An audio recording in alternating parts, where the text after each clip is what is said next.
Transformation is a buzzword in healthcare. 3 experts discuss how to execute transformational strategies successfully. I think the most important element is to truly define what transformation means for your organization, because it is different for every organization depending on the current state of affairs and whether your organization is on, it's on its kind of final attempt at survival, or whether it really is planning a future driven to sustainability. I think the second thing that's really important is to engage your resources. And to engage your resources, you have to explain, not only what transformation means, but what are the benefits and consequences, the benefits of achieving and the consequences of not achieving. And quite frankly, the latter is what drives urgency. When you understand the consequences of failing to achieve a particular initiative that's going to drive transformation, it becomes real. And I think that's really important. There's a Wayne Gretzky quote when he's asked about why he's such a good hockey player. And he would say that it's because he would skate to where the puck was going to be versus where the puck was at the time. And while I like that quote, I think more importantly, when you're thinking about transformational strategy, the quote that more comes to mind for me is actually an Abraham Lincoln quote. And he said, "The best way to predict your future is to create it." So transformational strategy is really figuring out what that future is and how are you going to create it.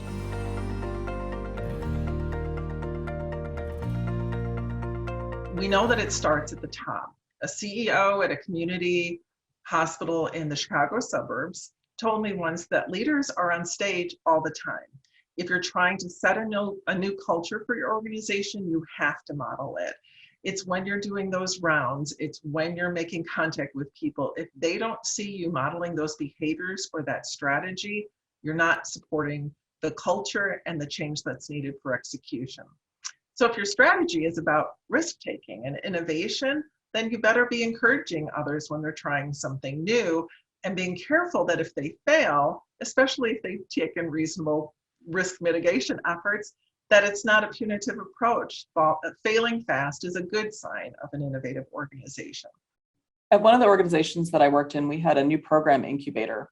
We would allow a program to start very small with some shared resources before we decided whether it was something that could make it on its own.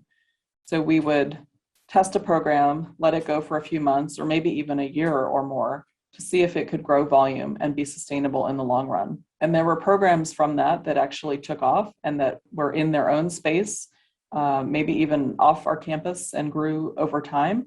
And there were some that didn't work, and that was okay because we hadn't really made major investments and we were able to move on quickly. You need to lose this focus to organizational alignment. It simply does not work. It is not efficient. Organizational alignment creates a general direction. People do understand the general direction. What it does not do, right, is optimize the performance potential of the organization, which is accomplished through organizational convergence. What organizational convergence does is take every individual within the organization, every talent and skill that organization has, and it wraps it around a set of values, a mission and beliefs, a vision, and assures that contributions to the vision are provided through this great synergy that is accomplished through convergence. As I often say when I present this to groups, parallel lines, which are in alignment, forever will never converge. So you're missing out on tremendous opportunity. If you think about a laser is nothing more than beams of light, but when you concentrate those together, produces powerful energy, and that's what we're trying to do with our organization.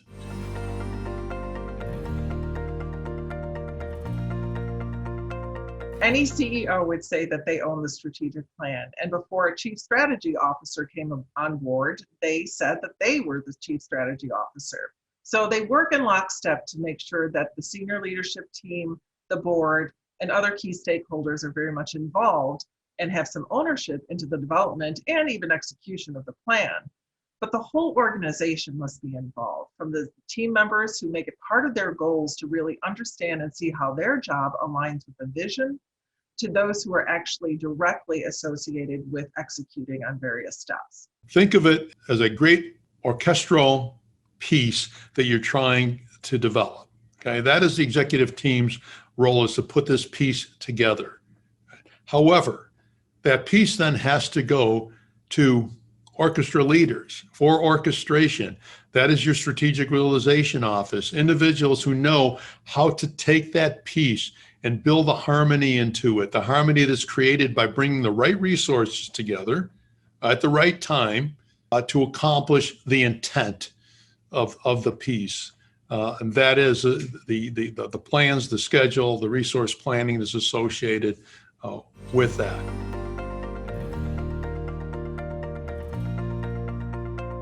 Every strategic plan is going to have key performance indicators or KPIs, and these are going to be derived in order to tell whether or not you have achieved the goals you've set forth. Those goals are going to be lofty, they're going to be tied to the vision of the organization, and they're going to be pretty big. So you may not see changes right away, but it's still very important to track them. One of the important questions to ask is how high to set the bar. Sometimes we set the bar too low because we want to make sure that we meet expectations. At the end of the year, if your scorecard is entirely green, I think you need to ask yourself if you set the right metrics or if you set the bar high enough. It's better probably to set the bar higher, for example, and miss your goal by a little bit than to set it lower and know that you can achieve it, because you're likely to actually achieve more by setting that bar higher. So in addition to the loftier measures, you want to have in place more upstream measures that will show you if you're making progress towards that goal. And that could be something as simple as if you're trying to improve your primary care market, that maybe initially you're looking at your digital front door to see if you're getting more activity there or other entry points into the system as you work to build the service lines and the physician complement. So ultimately, you're getting some early signals as to how you're doing on your plan.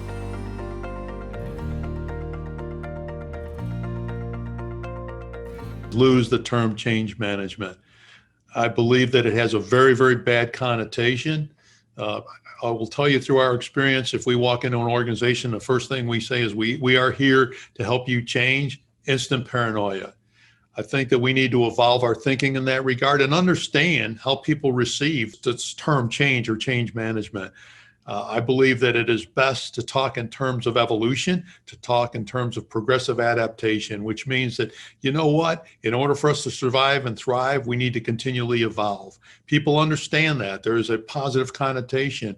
And quite frankly, it truly is what we're trying to do, because you're not going to impose change for the sake of change. Right? There should be a benefit that makes you more productive, more competitive, better able to withstand competitive forces.